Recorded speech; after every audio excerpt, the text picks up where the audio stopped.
Welcome to the Attractions Group podcast. This week, Ryan, Suhr, and Don Helbig are coming back to the show. So if you we're a fan of the show back in the day, but now you're like, who are these two new guys that have completely destroyed this podcast? I understand, but good news for you is they're back this week. We got a whole array of topics to talk about with Kings Island, with the merger, with the Epic Universe. It's going to be a great episode. Welcome to the Attractions Group podcast.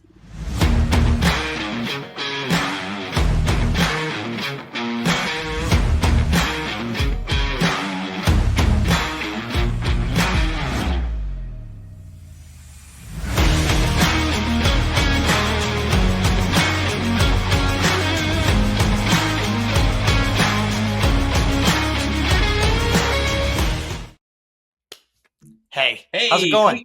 It's going good. What do we got? What do we got going today? Well, we got an interview. Going to be very exciting. But besides that, the Reds just won 1-0. You did. You called that earlier. 1-0. You called the score. I did. Also, though, that means they've won 5 in a row. That is. Is that a high mark for this year? I think it's a tie. I think we did 5 another time when we were 11-13, and then we went to 16-13. We had 5 in a row there, but this is a big. And also, let's just get like 5 more, please. Like that would be awesome. Yes, it would be. So, we'd still wouldn't be in the lead, but it'd be nice because if you look at the score, the Cubs are good. Yeah. We only got 1 run, which completely goes with what the habit has been. Whereas we score a lot of runs, get a lot of hits for like 2 or 3 games, and then it just can't buy a run. Fortunately, completely forget how to the Guardians. Fortunately, the Guardians couldn't find any run, so hopefully we can sweep it out tomorrow. It's a 3-game series, right? It is. Yep. All right. Well, we've already got the Ohio Cup, so if you're a Guardians fan, find another podcast. Yeah, that's right. I'm glad we're not recording. And find another Will Benson if you're a Guardians fan, because you gave him up, and just every time he plays the Guardians, he just has a unreal game. So yes, that's exciting too. Okay. Anything else? Should we hop into anything before we get into this very exciting interview? No, we had a fun time today trying to get everything arranged because we had someone else lined up for today. And then that someone else was not able to do it for whatever reason, whatever the thing was. And so Ryan and Don were supposed to be next week, and they're gracious, and we got everything organized for them to come on today. And so what are you trying to? I was just doing a little swap, Got it. Okay, I got it. Okay, running I a visual. Sign language. Didn't get the sign language. So we were able to swap that out, and now the person is supposed to be today. We're going to have them on the thing some other time. So anyway, everything worked out. And we do have, we're not going to mention it today, but coming up later this year, we're going to be doing I'll call it an ad hoc series in addition to the weekly podcast. Yeah, don't act so surprised. You wonder what it could be. Yeah, I wonder. And we'll have to figure out when we're going to... We'll have to figure out when we're going to bring it out as to what that is, because it's going to be a series we're going to run in September. And that's about all I'll say about right now. So with that, exciting. I think we with Ryan and Don on here, there's going to be a lot of stuff we can get into. Kings Island related, obviously, because that's their podcast is Tower Topics. But Ryan worked for Cedar Fair, Kings Island, Cedar Fair. Ryan's been a fan of the theme parks all his life. I'm just going to be the guy sitting off to the side watching you all talk about the theme park stuff. So it should be a great show. And I hope there's a lot of engagement on this, and it's going to be good having him back. Cool. Let's get into it. All right. Well, today we have on some very special guests, of course. And guests are they really is guests, kind of the though? wrong.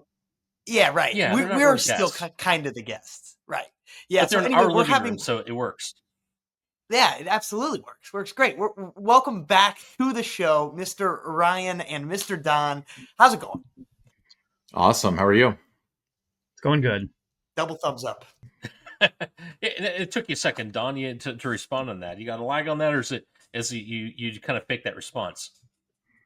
I wanted Ryan to go first. He thought I would have something far more insightful to say. Well, Ryan and Don, tell me, Philson, what have you guys been doing for the last several months? Lead off, Ryan. Not a lot. What have you been doing? No. Yeah, I mean, obviously we stopped doing the Tractions Group podcast back last September, October, which I think it was late September. yeah, which sat vacant for a little bit, and I'm glad you guys picked up the ball and you're doing a great job with it. So we run a little podcast called Tower Topics.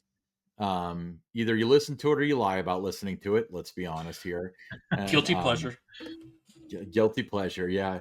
Yeah, we drop episodes every Monday, Wednesday, Friday, early in the morning. We have YouTube memberships. If you're a member, we go live on Wednesday nights right around 9:00. And then, shoot the breeze with the members. And I own 3 pairs of shoes and 2 pairs of pants and 4 shirts. And that's about it.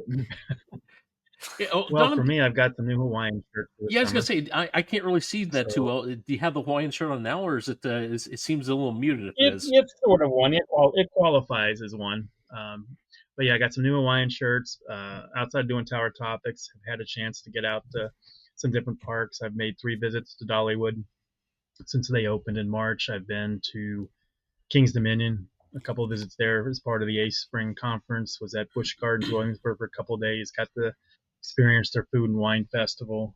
3 visits to Holiday World, part of that being the Hollywood Nights, which is a fantastic event. If you have not done that, certainly try to get in on that next year when tickets go on sale. It's probably the hardest ticket to get in the industry, and a few visits to Kings Island. So keeping busy with those kind of things.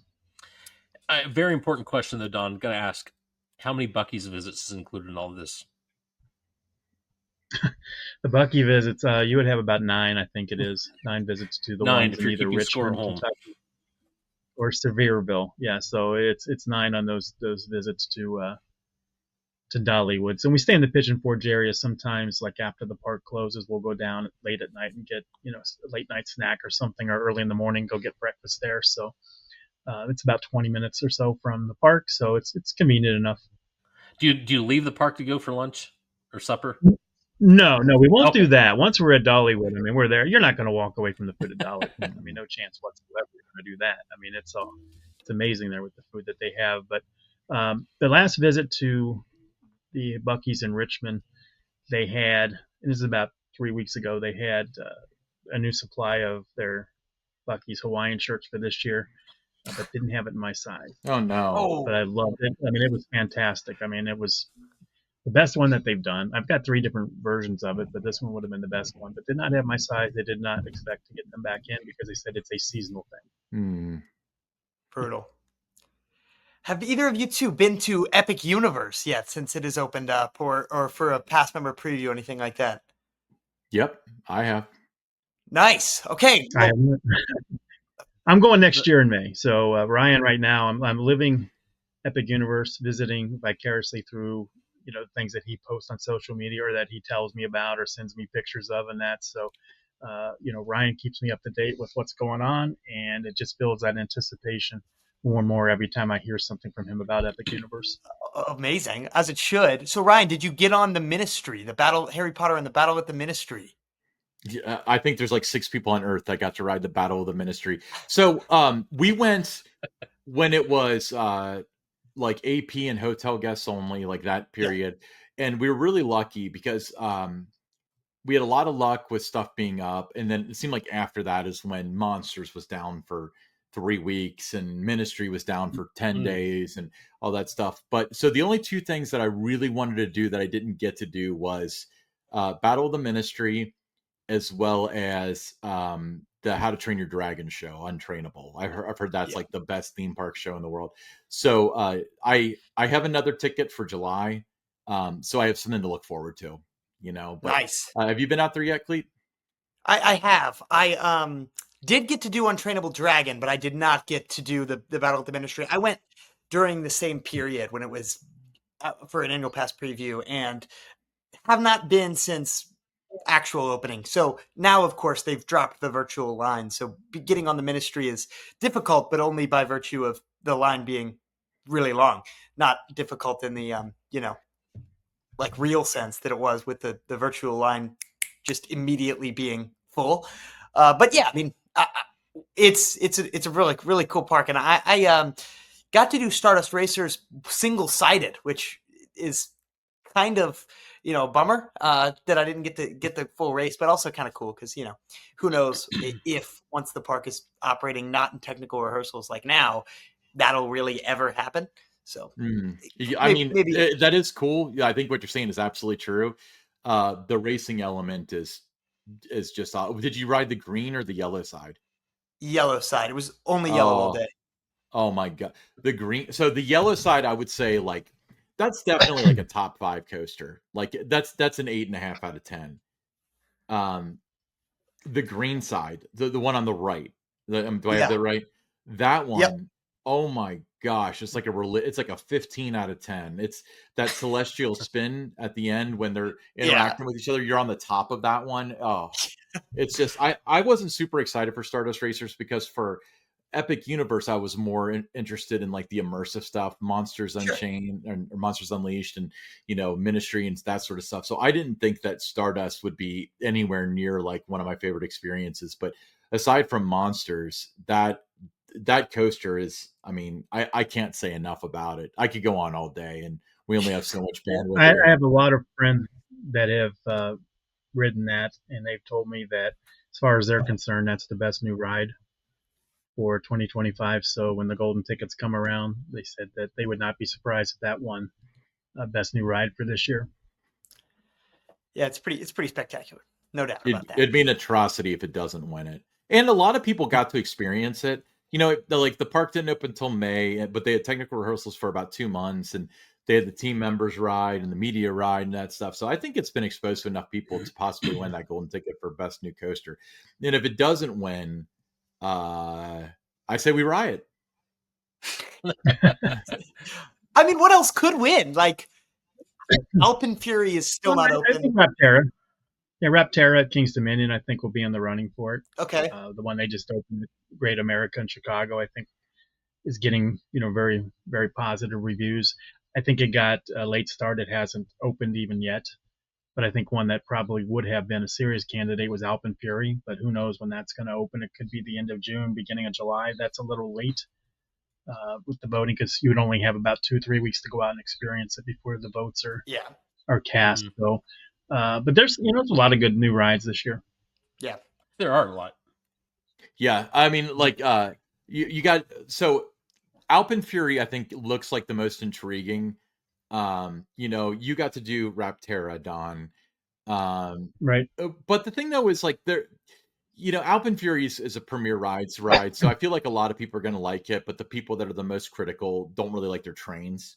I mean, I said it, and then Rapterra is a little polarizing because you got some people that absolutely love it. And then you get a lot of people like it's too bouncy. It's got that B&M bounce now. We don't like it. It does. And modern B&M for me, for me, it was better if you were in one of the front 3 or 4 seats than if you were in the middle toward the back. You felt the bounce a lot more toward the back, and it wasn't as enjoyable. So if you were somebody that wanted to ride it a lot, you want to ride near the front. Yeah. So I mean, when it comes to Stardust Racers, there's really no notes. Like I've never heard anybody say they wish they had this or that or whatever. It's got one inversion. I don't think people realize that because the inversion is so perfect that it equates to 5. I mean, that's pretty much true. That is pretty much true. Yeah. But I do think, and maybe you saw this, but I've said this a few times on the show. I think Stardust Racers is unbelievably good. I agree with everything you're saying, but I don't agree with the top 5-ness of it all. Like, you haven't been on the green side yet, though. That's true, and maybe that's what it is, genuinely. But like, at the end of the day, like, I heard people saying, "Oh, this is just as good as Velocicoaster. It's just as aggressive and intense and stuff." And I was like, "Is it though?" Because at the end of the day, it's mock, and they just have different forces that they're better at than the kind of crazy thing Intamin does, and I'm sure the hang time could be better. I'm sure the like pure straight ejector air time could be better on Stardust, but it's not going to be as like, there's nothing that could could be like the Mosasaurus roll on any ride built by Mock Rides. There, I said. And okay, so okay. I will admit the Mosasaurus roll. If there is one note, well, not even a note, because it Yeah. seems like the debate is really which is the best coaster on Earth. Is it Velocicoaster or is it Stardust Racers? And the Mosasaurus roll is the one thing where I think that a Velocicoaster might have an advantage. That's a holy experience right there. That's Yeah. out of body. That's incredible. But I would say that, I mean, just my opinion, and Clete, wait till you actually ride the green side before you Yeah. like make your final opinion. Try to ride them back to back, like green and Yeah. Velocicoaster, because the green side is substantially better than the yellow side. Okay. And to me, I really think that it's just, Velocicoaster has more forces. It's higher G's. If that's specifically what you track like your favorite coasters on, then yeah, I could see Velocicoaster winning that. But for me, it's smoothness and just the floating air and the sensation you get and so on. That's where I bring it in. And Stardust Racers. I think it would be difficult to beat the total package of Stardust Racers. If you're like you talked about certain elements you look for, Ryan, but I think when you're talking about the full package, Mm-hmm. I think it'd be tough to beat that. What about Donkey Right. Kong? Yeah, I had this terrible experience of getting in line for the ride. I was by myself. The single rider Okay. line was at capacity, so I got in line. The single rider line gets to empty and then opens up after I've been in line for like 45 minutes. And then I was like, well, should I leave and go get in line for the single rider line? No, I'm going to stay. And I stayed, and it was another like hour. So it's just like, wow, I wish I was in that single ride. Man, it was still a great ride. Don't get me wrong. It's fun. It's a little short, but the gimmick is cool. It works. But yeah, there's kind of an unfortunate timing thing. The gimmick, I agree. The gimmick is like, I don't feel like I need to do that again. Like, I don't wish they would build one of those at my home park or whatever. Yeah, I'm with you. But for what it does, it is a cool effect because if you ride in the front row, especially, if you look down, the track disappears and there's a gap below you. Yeah. No, I mean, you being like, a theme park, all of us being theme park people, we know how it works. But Yeah. I would say for somebody that doesn't pay attention, doesn't care if they hop on there, to them, it may really seem like you're jumping from one section of the track to the next. Now, I got a question, Ryan. When you ride that, and by the way, Don, is there something that you and I should talk about to go off on a rabbit hole? But when you're riding the Donkey Kong roller coaster, whatever it's called, and the track goes away, even though you know what's happening, there's a track element underneath it that it's actually on. Does any part of like your mind play tricks on you? And it kind of gives you a little hesitation as it goes over it. The sensation that you get, in my opinion, is that you are jumping the track and landing on the other side. It's almost like it happens in slow motion. It's a fantastic representation of the video game. That's the best way to put it. So it's not like, oh God, we need to stop. It's like, oh, we're going to jump this thing. Well, guys, let's talk about Tower Topics and in what sort of subject matter you get into there, and what that is with Kings Island is specifically Tower Topics. If you're just listening to the Attractions Group podcast, you're not familiar with that. Tower Topics is a takeaway, boys. Podcast. It's a podcast for Kings Island fans by Kings Island fans. Yeah. No, I mean the subjects. I mean the things that get, that a lot of listeners tell us they really enjoy are the history episodes, but a lot of the other ones that we do, either suggestions from the listeners or we'll see things on whether it's the Kings Island Facebook group or some of those other ones that are out there, Kings Island Central, some of the different things that people bring up. Sometimes that spurs the topic ideas because it's a topic of conversation that everyone's wanting to know about. So we'll do an episode based on that.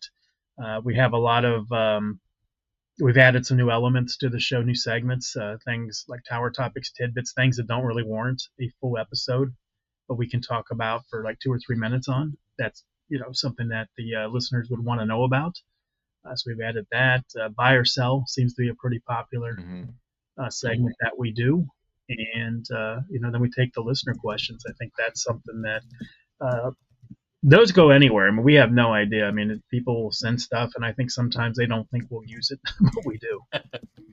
We use stuff that we probably shouldn't have. But it's like I said, it's a show that it's not. We're certainly not shills for the park. I think everybody can tell that. I think they appreciate that we're genuine, authentic. We're frank, honest in our assessments about things, and I think that plays well. With our audience, you do have some of the diehards that the park can do no wrong. They're not happy about that, and they think how can you say that that's your home park or you grew up going there? Why would you say? Well, I mean, I say that because that's what's happening right now. Yeah. With it. So there's a lot. I mean, it's a very candid show. So if you want fair assessments about Kings Island, we're the podcast for you. Yeah, and sometimes it's what I call thought experiment episodes.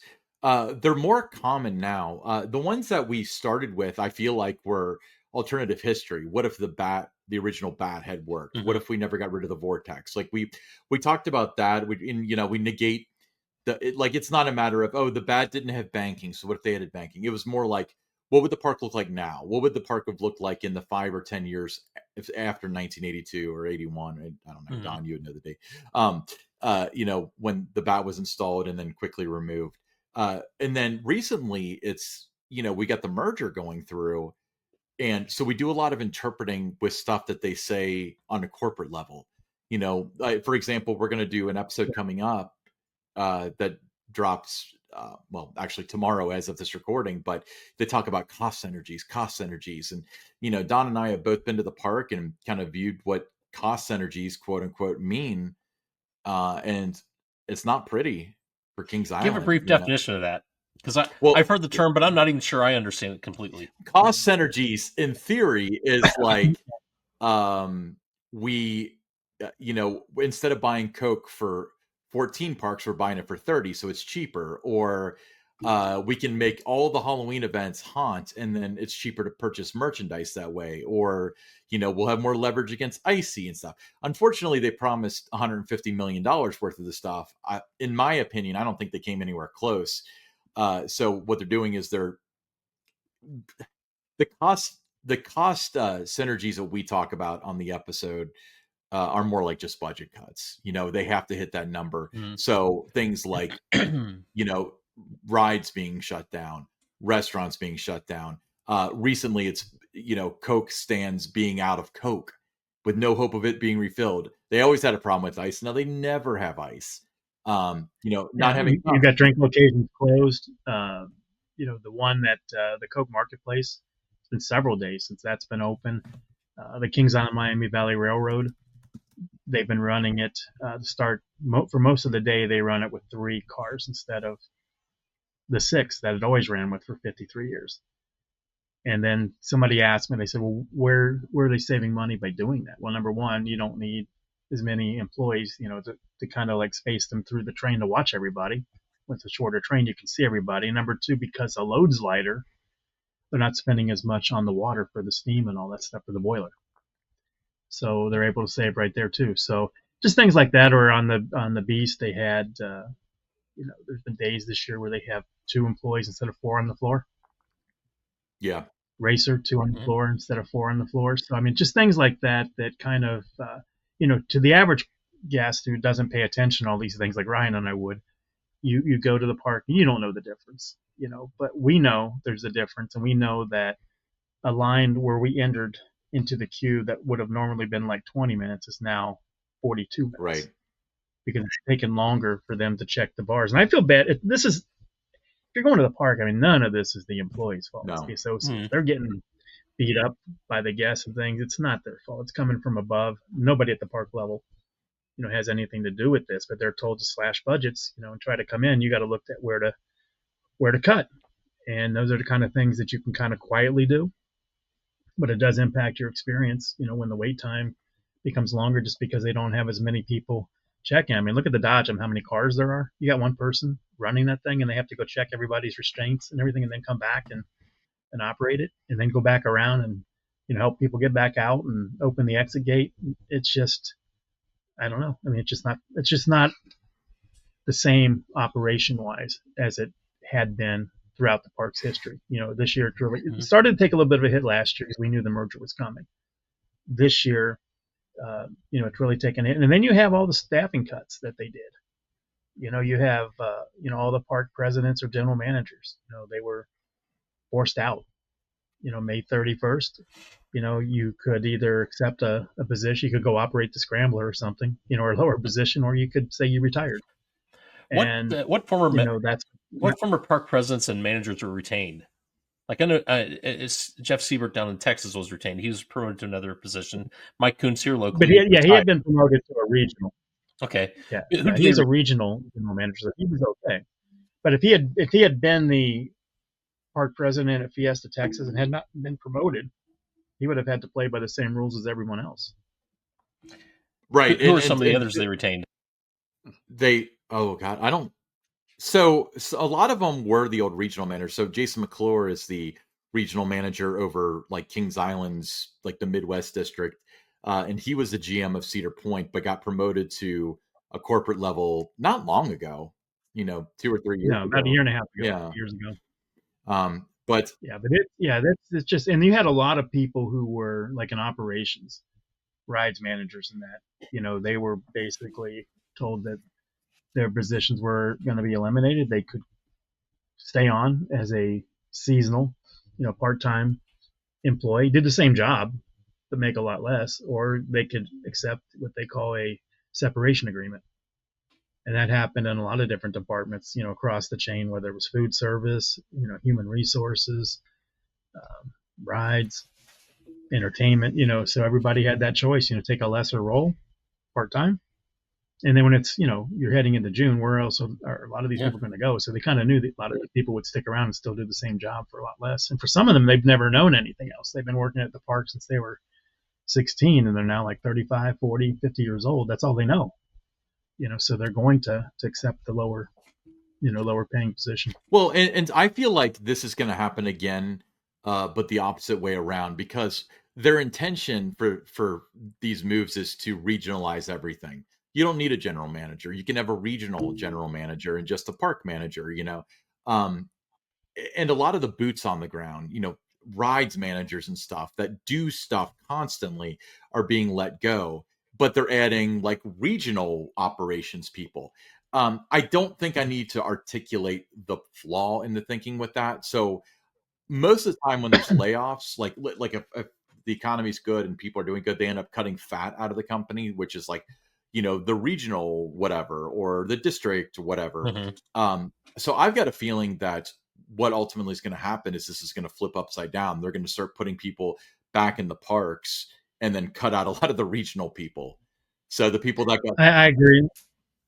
Yeah, the people that got. I think that'll happen in 2028. I think will be about the time that happens 3 years from now, when they realize that you need those boots on the ground at the park level to do those things. The term I used the other day, I was doing an interview with a newspaper about it. They were asking about all the cuts and things, and I said, one way to look at it is, instead of cost cutting, you just say it, they're kind of right sizing the organization, and kind of reducing the redundancies in that. And then after they really have pared it down, then to what Ryan was talking about earlier, then they'll begin to build it back up. Yeah, and probably cut out the fat in the middle management too. I think that a lot of these regional operations, stuff like that, positions like that, are completely insane, in my opinion. Now, I don't work there. So. I feel like I got to raise my hand with the lag time on my internet connection, so I don't have to have the lag time on speaking. And Ryan, you and I talked about this the other day, but Don, I'll ask you. The management structure that they are going to, it being the regional with having park managers underneath that, is it similar to what Palace Entertainment pre-merger with Hershen had?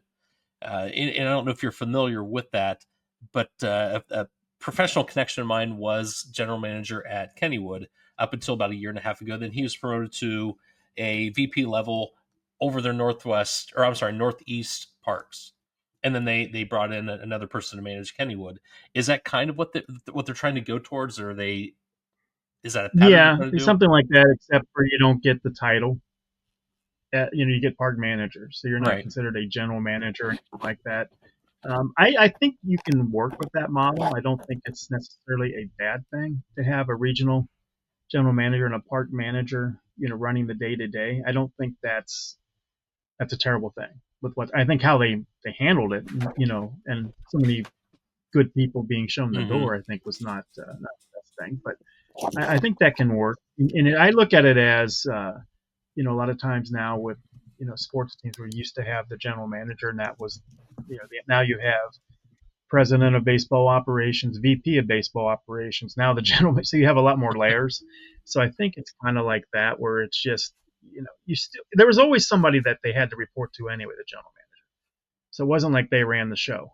They got a lot of credit and they got a lot of blame for things that happened at the park, but they still had somebody that they had to report to. And that was like that the entire time I worked at Kings Island for 17 years. There was always somebody that the general manager had to report to, whether that was Jack Falfus, was in that role for a while.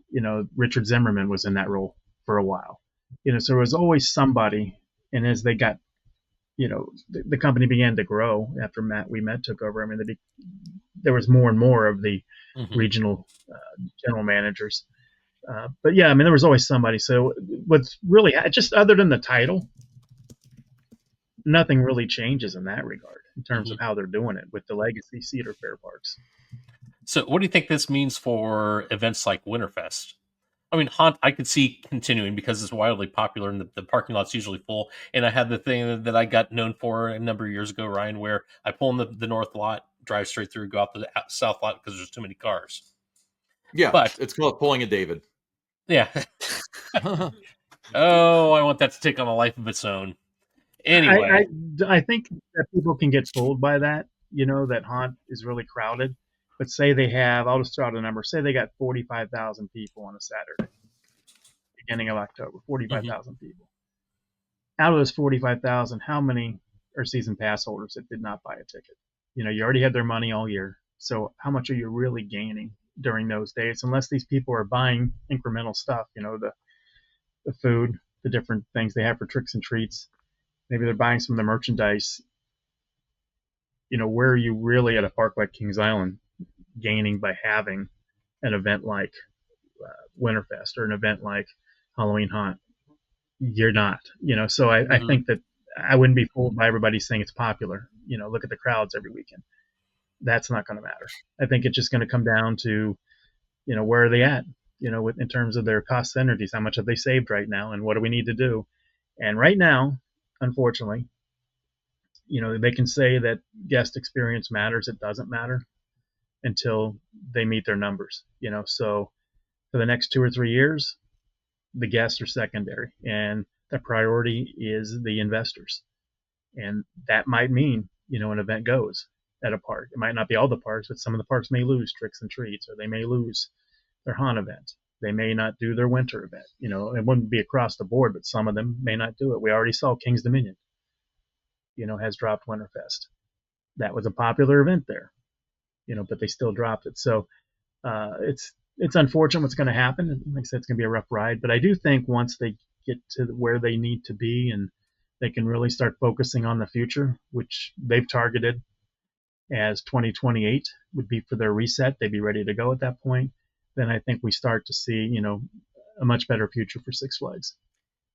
Do you think there's any shot that we see something like the Halloween Horror Nights model adapted by some of these parks? I mean, if they're not interested in running Haunt the way it's been running because of the fact that many of the people coming into the parks are Gold Pass or above holders, and so their admission is included.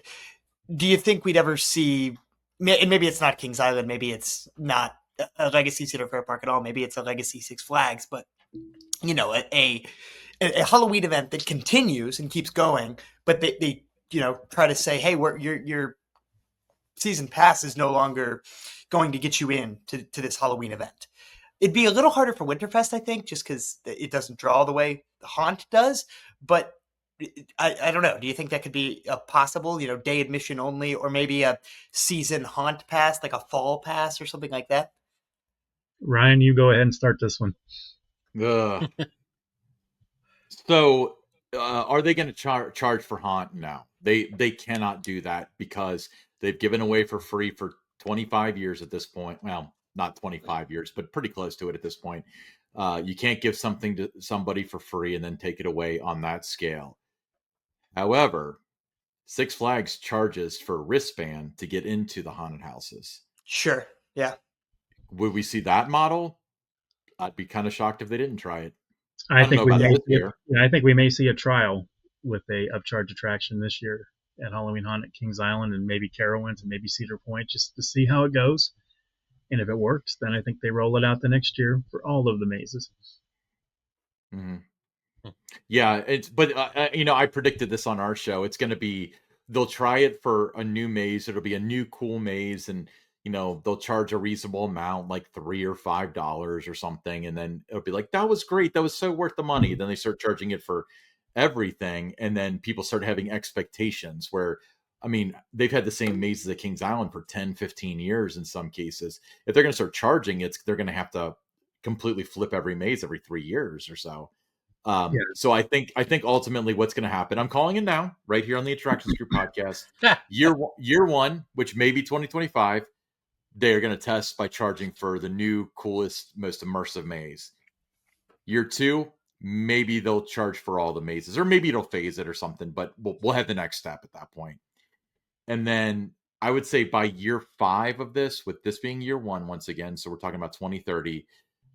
It'll all of a sudden be included. Now, okay, I'm going to say 2029. It'll be included in like the Prestige Pass or something.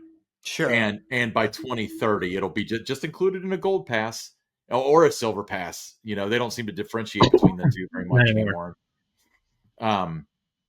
So I think it'll come full circle. I mean, you guys did Dinosaurs Alive, where it was an upcharge with no exceptions, and then I think after the first year there was like, oh, there's a pretty steep season pass discount, and then it became just like, yeah, Gold Pass is free. I feel like anybody could walk through there. Then it became a Giga Coaster. Yeah, but no, I think I do think that eventually the model will be what the legacy Six Flags parks do, and there will be a upcharge for the indoor haunted houses. And they're, like Ryan said, they're going to have to keep turning those over every 2 to 3 years to make sure it stays fresh. They're going to have to be really good to be able to do that. But I think something like, say you have 5 or 6 houses and it's like $19 to $25, somewhere in that range, to buy the pass to be able to do all those. I think that's going to be the future. I can't see them sacrificing the money that they've been generating off the haunted houses with the legacy Six Flags parks. I can't see them moving away from that. So I think they're going to want some consistencies, and they're not going to want people going, now that with the all park passport, why could I go through Cedar Point's haunted houses, but I couldn't go through Great America in Chicago? So I think they're going to want to be consistent across the board with that, and which way they go, I don't know, but in the situation that they're in, looking for every dime, I think that we're looking at a future with paid haunt attractions. Yeah, and then another thought too is, this sounds like a stumbling block that they're going to have to either fall over or figure something out with, but they're not going to sell individual day tickets that don't include that. It's going to be included in a day ticket. Let's be honest here, sure. in one way or another. So what do? Do you have it so a group of 3 that are season pass holders that have been going to the park and spent $100 and something on this and that, they don't get to go through, but their friend that bought the ticket at Taco Bell gets to? Or is it going to be the other way around, where it's free for season pass holders, but it's an upcharge for ticket people, in which they'll just drive people that would buy individual tickets away, their most profitable customers? So they're going to have to look at that and make a decision on how that's going to work from the very beginning, because it sounds like they're really asking for some demographic to not be very happy, and they can't really afford to upset either of them. I think they'll make it like Bright Lane, Ryan, where it'll just be, if you want to go in the houses, you got to buy this. And they'll still have the scare zones in that, so you still get the haunt experience. Mm-hmm. But I think that if you're going to do the mazes, and that's just me. I don't have any insight on any of this. It's just looking at the model that they have for Six Flags, the legacy parks, looking what Cedar Fair had done, and how they're going to have to, kind of do it one way or the other as they move forward eventually for consistency purposes. I'm just really concerned because the thing that pops into my head is, I can just see it now. visit, because remember, they're getting real knee jerk if attendance isn't good, and if they make this change, it's going to affect attendance. Of course. So I can just see the billboards now. Visit Kings Island for the most immersive haunt ever for $49.99, including mazes. I've just got a feeling they're going to bundle it like that. There could be a bundle deal. Yeah, I don't think it would be on a regular ticket. I think it would be one of those package deals where you get free parking, you get this, you get that. Yeah, but I think the price would be of the normal ticket. I think that because again, they get knee jerk. Remember, you remember when you were there, Don? As soon as attendance fell 0.25% below what it needed to be, it was bring a friend. So I've got to, I don't know. Ryan used to bombard me. I get text messages all the time. He'd say, "Oh, I just got another text message for Bring a Friend Day. You guys must have had a soft week." Yeah. Well, okay. To be fair, though, Don, you've gotten your revenge of, they extended the Silver Pass sale again. I wonder how they're doing. Yeah, because as of this recording, the Silver Pass sale that they had that was almost definitely going to end Memorial Day weekend got extended like 3 times since then. Yeah, multiple times since then, and now they have it. If you buy the Silver Pass or any pass, you can have free soft drinks. Yeah, I wish we had known about that before we bought our drink plans. Yeah. I would only had held off for 6 weeks, then I would have been set for the year. But looking at the future now, Kings Island has said that in 2026 there's going to be, I believe it's called a family thrill attraction. Yeah, is that what the going narrative is?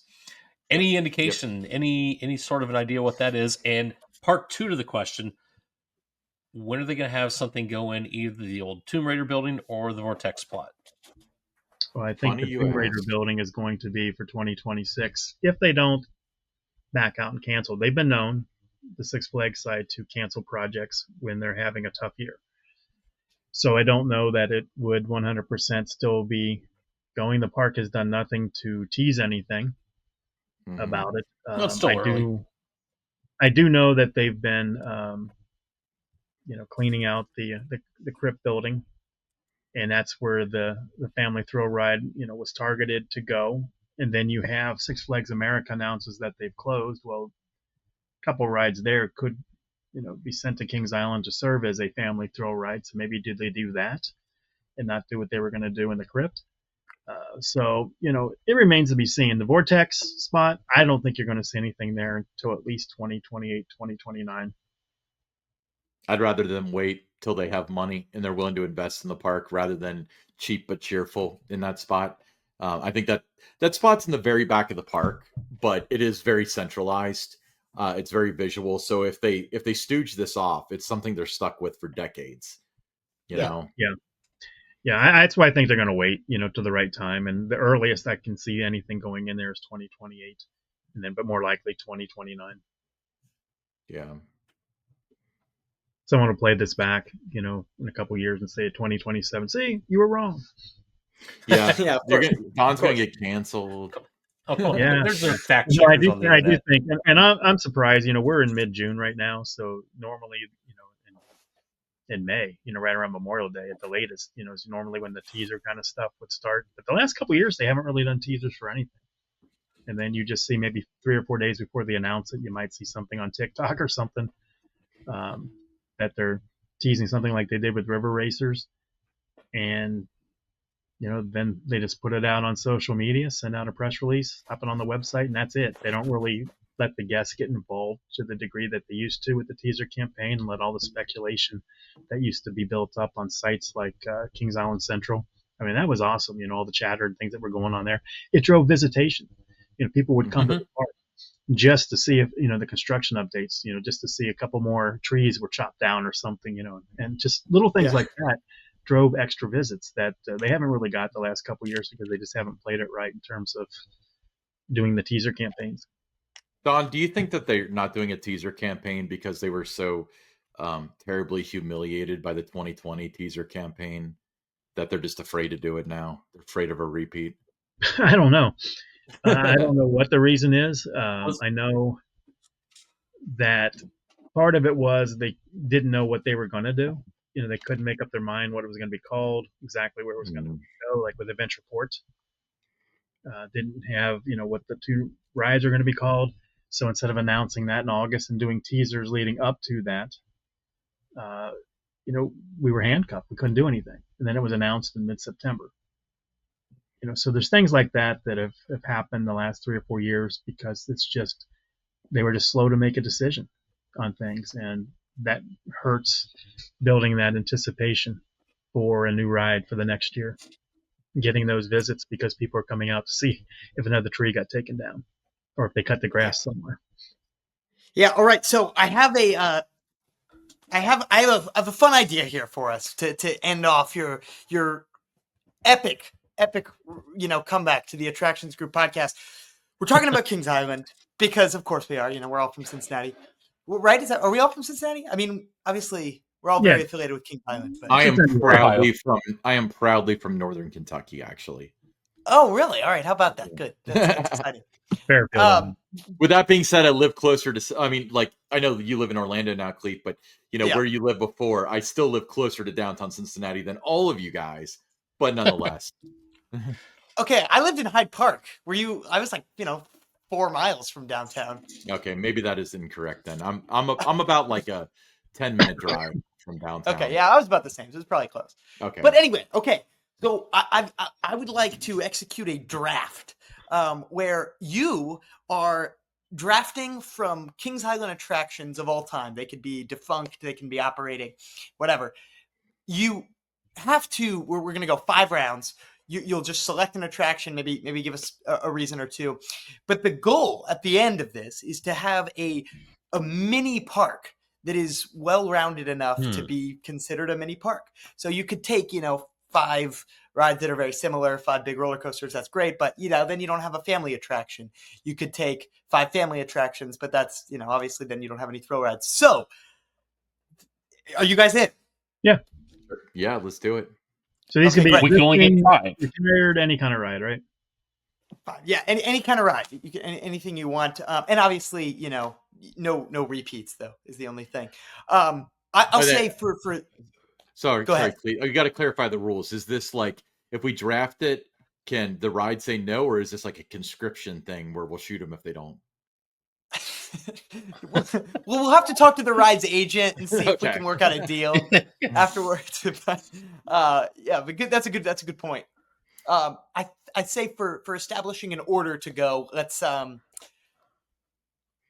early or latest birthday in the year goes first. Earliest birthday in the year goes last. That seems nice and arbitrary. That's July. Is it just me and Don? January. I'm October. Oh, I'm January also. Okay. All right, counterclockwise. Sounds good. All right, Don, lead us off with first overall pick. What you got?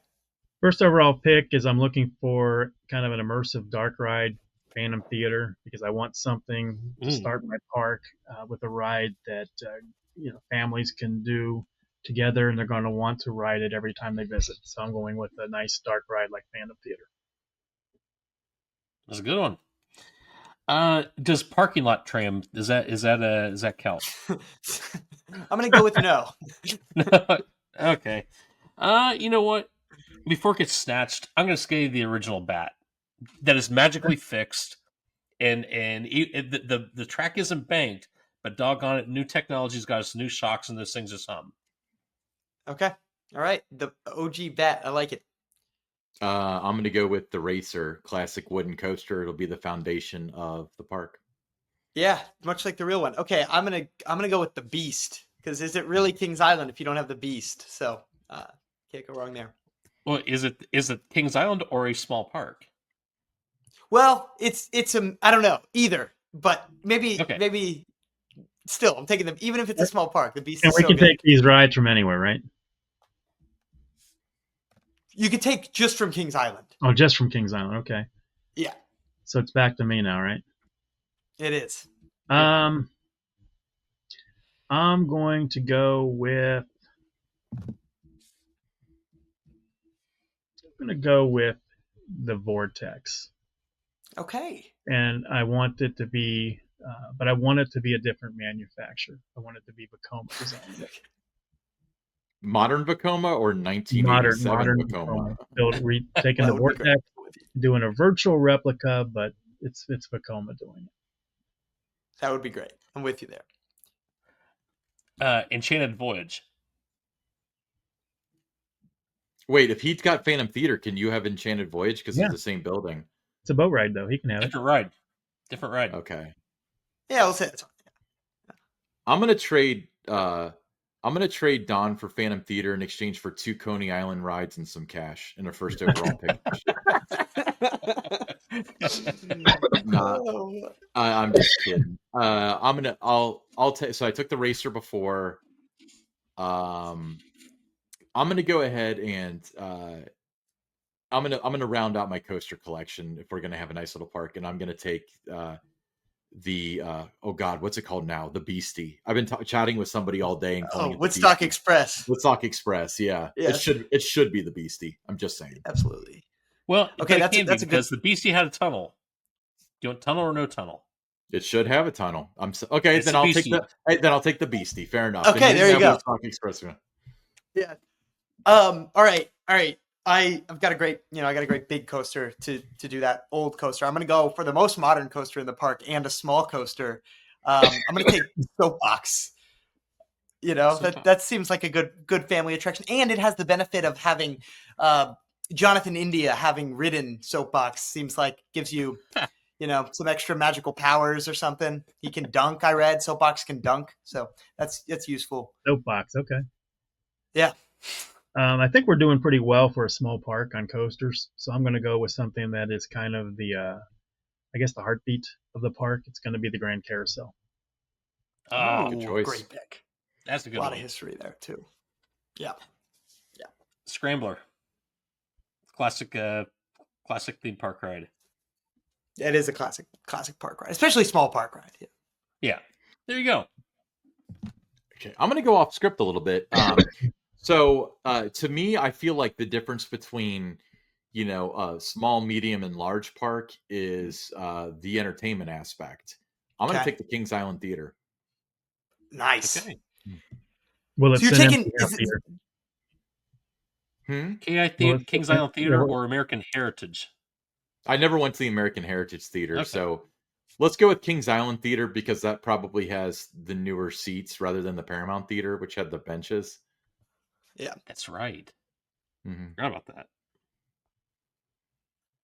Okay, I've got a great collection I got 2 great rides right now, but I need some flat ride action. So I love a good set of Larson scooters. I do. So I think I'll go. I'm very very modern here, but I'm gonna go for gliders, Woodstock gliders. Okay. So going into round 4 is where we're going right now. We got Round 2 4. more rounds. Just keep that in mind. Yes. Yeah, I want to bring back an old classic, and I think this is something that guests of all ages would love: the Tumblebug. Oh.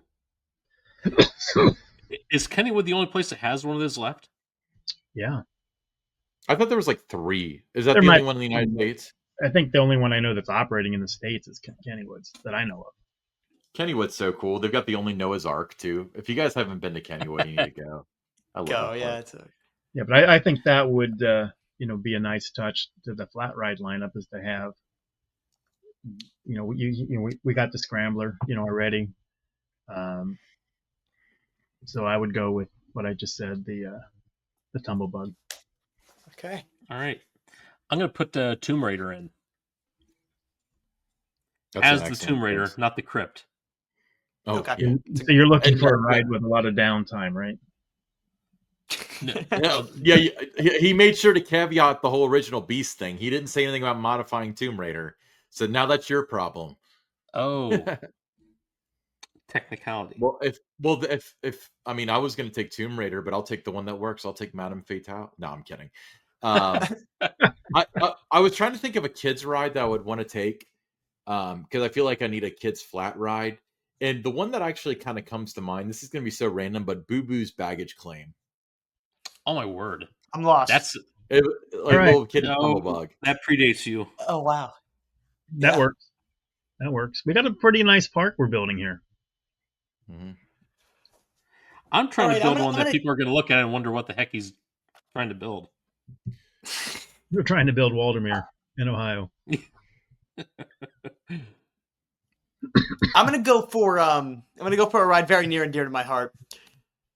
I'm taking Congo Falls. I almost think I should take Amazon Falls so that we can have the dual station and the 5 boats, but it's a small park. What do we need all that capacity for? We need broken lift sensors. We need Congo Falls.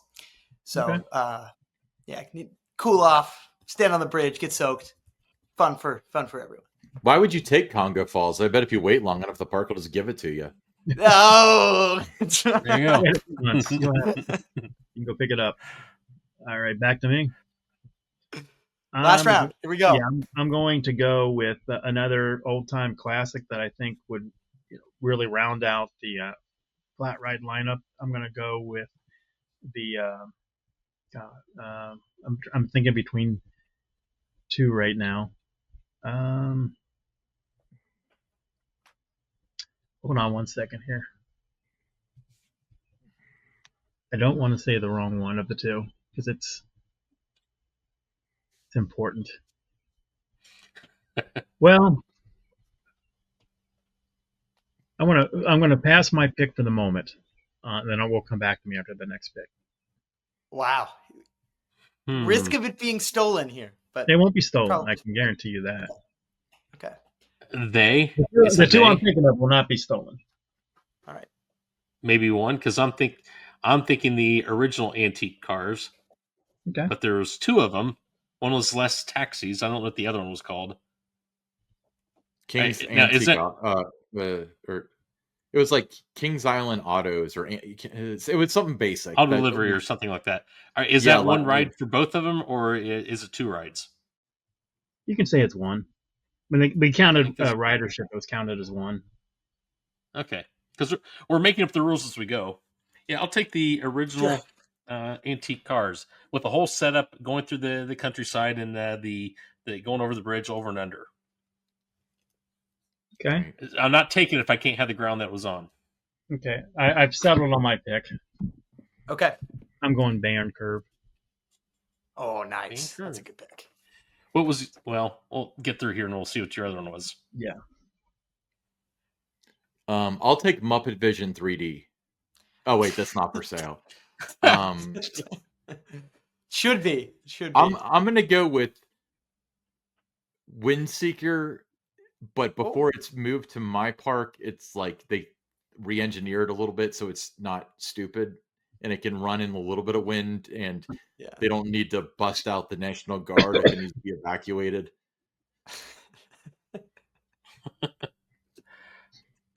Good call. I used to not mind riding it, but once I started seeing the images of the one at Knott's Berry Farm getting stuck at the top for hours, I'm thinking, I'm out. I couldn't handle being stuck at the top for an hour or 10 minutes for that matter. All right, I've got 2 coasters, a flat ride and a water ride. So too bad you only get 1 pick, Cleet. Yeah, I know. It is. I what my park really needs most. I feel like Orion hasn't been taken. Like I should just take Orion because, I would be really out of place. It would be like, Air Force One at Fun Spot Atlanta. Just like, what is this doing here? But that's okay. So I'm gonna do it. I'm gonna take Orion. Why not? All right. So Don, what were you considering? What was the other option? I was considering the Sky Ride. Ooh, okay. Good I was choice. going back and forth, like which one do I really want, and I thought, well, let's go with Bayern Curve, because I think it would fit in with the other flat rides that we've all drafted a little bit better. Yeah. But I like the Sky Ride, the nostalgia piece of it. Whenever I go to a park that has one of those, I'm riding it. Yeah. So that would have been my other pick, but I think we would have a pretty good little park there. Let us know in the comments which one of us had the best draft, and which park you would be most interested in visiting. We could find a winner. So to speak. If this was a park, combine all of our rides, would you go? Oh yes. Well, you basically have Kings Island, so I'd hope so. You do, Yeah, but yeah, you have right. We have 20 of what's Kings there Island now. rides. So you have that, different errors of it, different parts of it, things that are gone. So I think it would be an interesting thing. But yeah, I think we all had pretty strong drafts though. Yeah. Well, guys, before we close this off, and I hesitate bringing this up because this is a question I want to bring up, and this might be the one that gets at least the attractions group side of this in a bit of trouble. But I'm going to ask anyway because getting Cedar Fair and Six Flags to merge, pretty monumental. It's a big merger. A lot of big mergers go through a lot of headaches before things even out. Some never come out of the headaches. But I want you to just give me your own individual. And you don't have to do a lot of narrative on it, but grade the merger in 3 separate areas. From the financial standpoint, how it's doing right now, what are we almost a year in? Corporate culture and the guest experience. So sorry, I'm going to write this down since you made it so complicated. Financial, corporate culture. I know. 5 words are tough there, Ryan. I'll try to go a little slower. You're asking me for a dissertation. I mean, no, I'm asking for you're putting me on for the a single grade in maybe 2 sentences. Oh, okay. Sorry, my dissertation was only 6 sentences anyway. Oh, yeah, okay. Ryan, for 6. Since I'm picking up my paper that I wrote it down on. From a financial standpoint, I would say D+, but opportunity for extra credit because they talk about cost synergies. If they're able to hit them, then it'll raise it a little bit, but I don't think they got cost synergies in the manner in which they thought they were going to. Corporate culture, that's entirely an F because I think morale has to be incredibly low right now with, people that you've cared about and worked with for decades are now just gone all of a sudden. Decades of experience are gone now. So that's not good. Guest experience, I'm going to go with the C- because I feel like there's a way bigger bottom to this than what we have now. We talked about out of ice, out of Cokes, limited people on rides. But you know what they haven't done yet as of this recording? They haven't cut hours. They haven't cut the fireworks. They haven't rotated rides. I bet that's coming. So I feel like there's more southward to go than this. So I'm going to say like a C- for guest experience. All right. For financial, I'm going to go with a C. I think that both sides really were not in a good spot to begin with, so they almost had to do this. It was in really their best interest to do this, so I'm going to go C. It's probably bitten off a little more, than they thought. The cost synergies and things that were promised to the investors, having a little bit more of a more difficult time getting there than they thought. But I'm going to give that a C. The next one was corporate culture. 100% an F on that. F- even. I know for a fact, just in talking to some people that work at the different parks, we're not just saying at Kings Island, but some of the different parks that I had friendships with, that they've told me that morale was at an all-time low. We're seeing, like Ryan mentioned, lots of people that have spent virtually their entire adult lives working for whatever park they were working at in the chain, and a lot of really good, really talented people shown the door, no fault of their own. Not really based on performance or anything. It's just, we just got to pick some people. Sorry, we got to let you go, kind of a thing, and that's not good for morale. So I'm giving that definitely an F. The guest experience, I'm going to give it a C. I don't think, as Ryan mentioned, that we've seen how much more it might drop there, but it's not the Kings Island that I grew up with when I go to the park. I have friends that go to Cedar Point, friends that go to Carowinds. They've reported the same things, not what they've seen over the last dozen or so years there in terms of what they expected the guest experience to be. So I'm going to give it the C level just because they claim staffing issues, like we don't have the associates. You did have the associates, but you chose not to schedule them. So it's a staffing issue because you choose not to staff it. So those little things like that, going around a park and you have to go to like 3 drink stations before you find one with ice, not a good thing. Or you go to one and it says this one's closed, go to the next one, and then you go from say like Coke Marketplace, and then they're sending you to the one in Action Zone.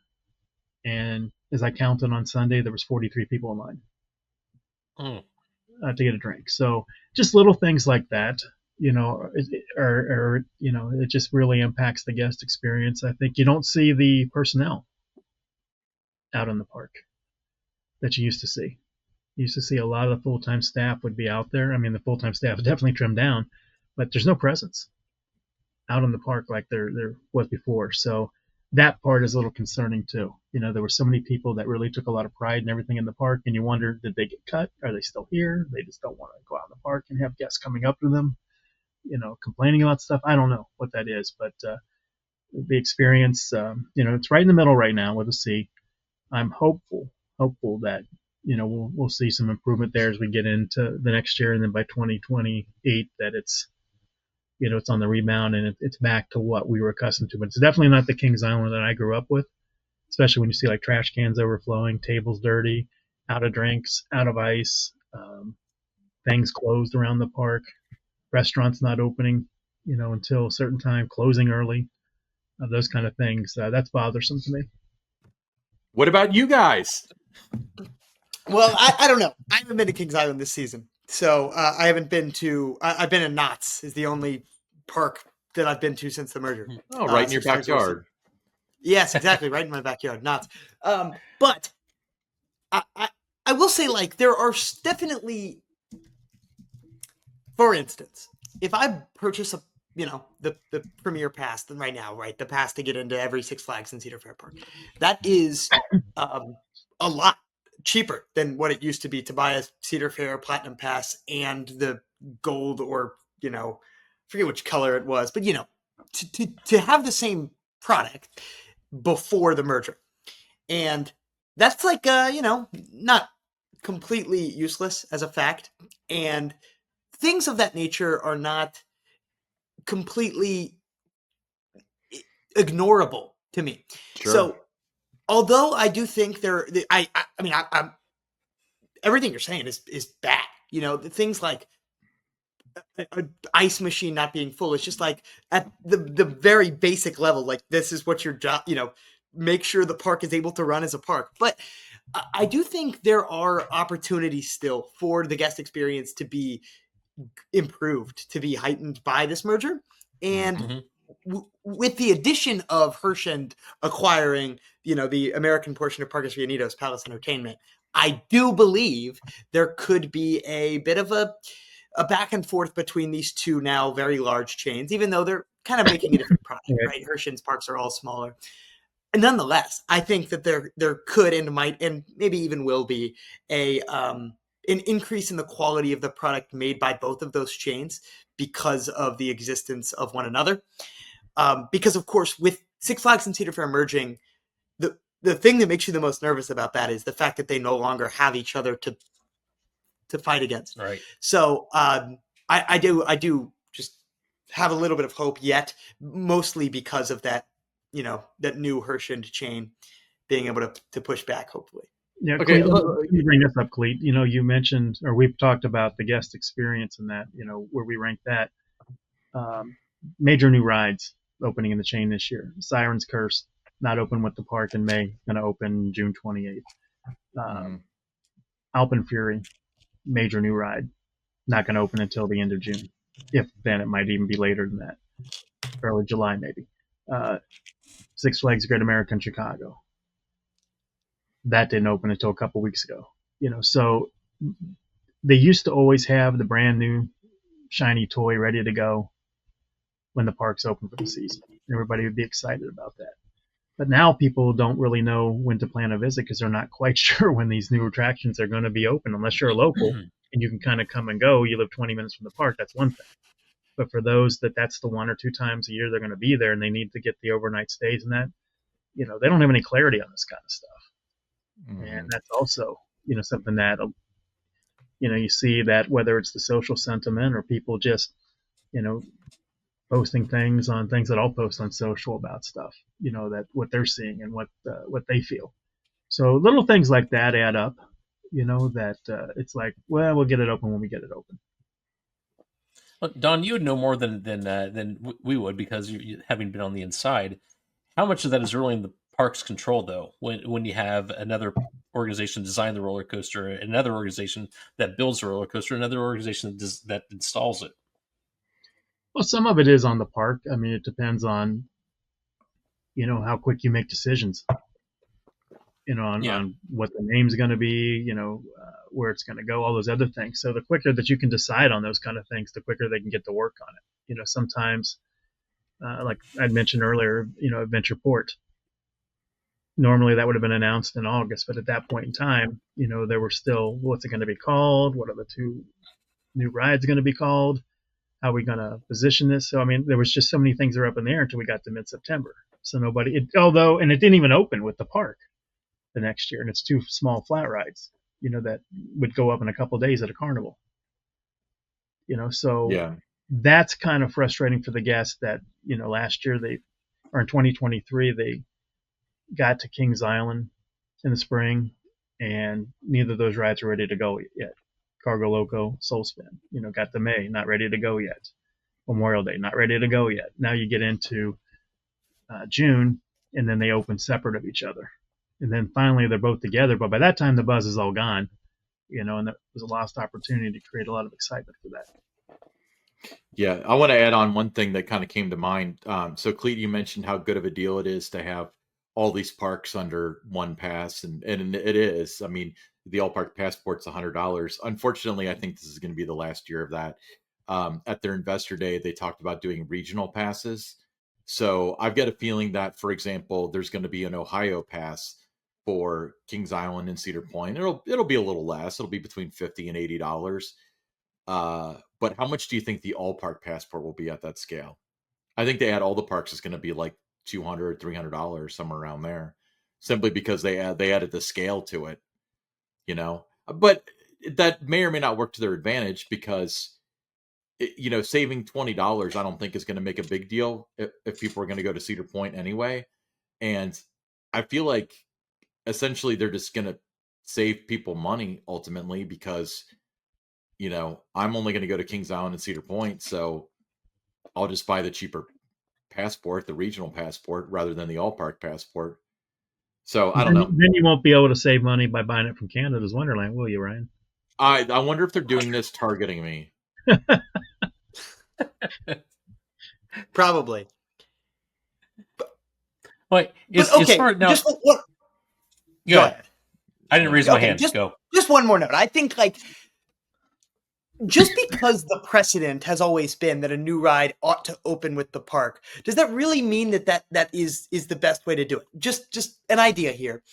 There is, so for one, Six Flags Great America's Dive Coaster not opening on time makes some sense. West Coast Racers opened, a year and a half past when it was supposed to in June of 2019. The Six Flags chain was doing that all along.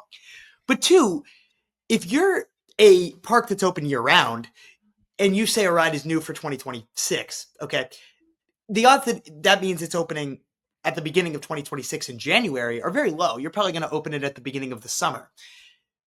Maybe. It all depends. So is there something inherently wrong with the idea that now not communicating this to the guests absolutely is a problem. You can't say, hey, we're going to have Adventure Port, and then people think it's going to be open and then it actually isn't, and they planned their trip around that. That's a problem. But do you think if they just up their communication and say, hey, the park's going to open in April and then we're going to open our new attraction in July, what's so bad about that? They get to create buzz for themselves twice in the same year, once for opening day and once for opening a new attraction. It makes sense. I don't particularly think that there's any reason that lessens the guest experience as long as it's known about ahead of time. I think the thing you run into though now is, if a park's open year round, that's one thing, but you're seeing shorter operating calendars, especially with a lot of the legacy Cedar Fair parks. And if a ride doesn't open until July 1st, Now you've got 5 or 6 weeks, where it's a daily operation, or they're still closing at 9 or 10 at night instead of 6 at night. So a lot of that impacts a lot of people, that they just don't get the time that they would have had it opened on time at the beginning of the year. Mhm. Yeah. So when I think that's part of it, is just that the calendars are so much shorter now for a lot of those parks. Like Cedar Point, by the time Cyber first opens, you've got basically 5 or 6 weeks, before it's down to 8 o'clock closes, or not open at all during the week. Yeah, I want to add to that too. If you think about the fundamental reason why you add rides, it's to drive attendance. You've got a limited number of days that you're making money. So why would you truncate that? Why would you make it so you're making money off of this ride from July 1st on, rather than, April 15th on? That's the way that I see it, at least. I've had that thought before too, Cleet. Like, I see where you're coming from, because the park opens, you get the buzz and stuff with it. I don't necessarily think like end of June would be ideal under any condition, but Sure. let's say 2 or 3 weeks later they open the new attraction. Yeah. I see the benefit of that, but that's still 2 or 3 weeks that people who wouldn't be visiting or would be visiting aren't, because they're waiting for the new attraction. Sure. Yeah, that makes sense. I'm just going to give my quick grade scale. It's not going to be as, I don't know if I can know enough on the inside to give it an exact grade on it, but financial, the way I look at it is that separate, and correct me if I'm wrong, and I probably am, Six Flags and Cedar Fair probably individually were probably careening towards financial trouble, both individually. Merging together makes a lot of sense. I don't know the whole financial picture and what that looks like, but what's better than 2 bankruptcies is only 1 bankruptcy, and what's better than that is none. And right now, the cost savings that they're trying to do, it's hacking it up pretty hard. But if it keeps them both out of bankruptcy, I think that's the best case scenario, which feeds directly into corporate culture. I think you're looking at 2 organizations that I don't think have had a lot of staff cuts in the past, have they? Six Flags, certainly. Six Flags. Okay, so that's something incumbent on them. So Cedar Fair really hasn't dealt with that a whole lot in their past, or at least not recent past. So I can imagine that for a number of months, a lot of these people were looking over their shoulders when the axe finally fell. Takes a lot of them by surprise. So the fact that the employee morale right now is low, I mean that could be expected. I think there's a tremendous upside. I don't know Tony's last name, or I'm sorry, I know what his last name is, but I'm not even going to try to pronounce it. When I heard that with Mike Kuntz retiring and this individual's moved into the new position that's created for the head of the park, that it kind of makes sense. He has a long history working with Kings Island specifically. He was a general manager at one of the other Cedar Fair parks, but now he's back in Cincinnati. That's encouraging. I don't know the person personally. I don't know what kind of leader he would be. I've heard good things about him, but that's remains to be seen. I'm sorry? He cares. So that's a step in the right direction. Guest experience, that's the thing that concerns me. Seeing the trash cans overflow, tables that don't look like they've been cleaned all day. They have ketchup and mustard and all sorts of just stuff all over them. And this is just a big issue of mine. When they put lights on the buildings to outline them, and they go weeks without replacing bulbs that have burned out a long time ago, that just drives me nuts. But what concerns me from this standpoint, and one of the guests of the Attractions Group podcast, and you guys were hosting it, saw front and center the merger between the Turner organization, Time Warner, and AOL. And there were books written about that, about how bad that was. It's just these 2 giant conglomerates came together and literally collapsed in on itself, to the effect that is AOL is it even still a company? Probably is. I don't know. AOL is a company that's owned by Verizon that's worth about 1/1000th of what it was back when those 2 companies merged. But ultimately, you're talking about Eric Bischoff, and he walked away as WWE Hall of Famer, so I don't see the downside. It worked for him. But at that time, you could also see that these 2 giant successful companies came together, and the merger just imploded on itself.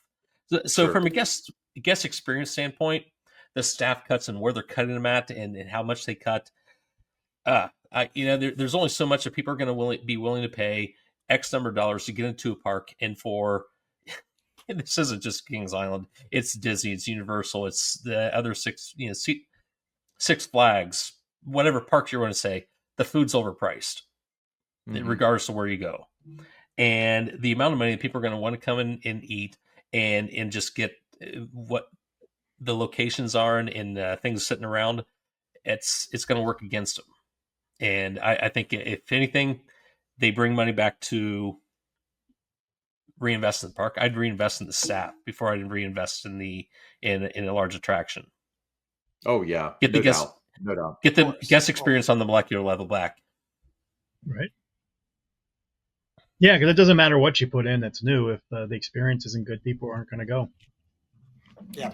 It's what they'll remember. Come back if they do. They'll remember that I paid $5 for a Coke and they didn't have Coke in the machine, rather than, oh, the ride was great. Yeah, that is the truth. Well, guys, thanks so much for hanging out with us today on the AGP, for coming back. We love it. When we see you around again sometime soon. Yes, we'll be in touch. So there we go. Lots to discuss. All in good fun, of course. We're just some theme park fans at the end of the day. But thanks for checking us out this week on the Attractions Group podcast. Be back next week for the episode that was supposed to be this week, because right now you're time traveling into the future. So that's pretty exciting. We've invented a time machine here on YouTube. How about that? There we go. All right. Peace out, guys. See ya.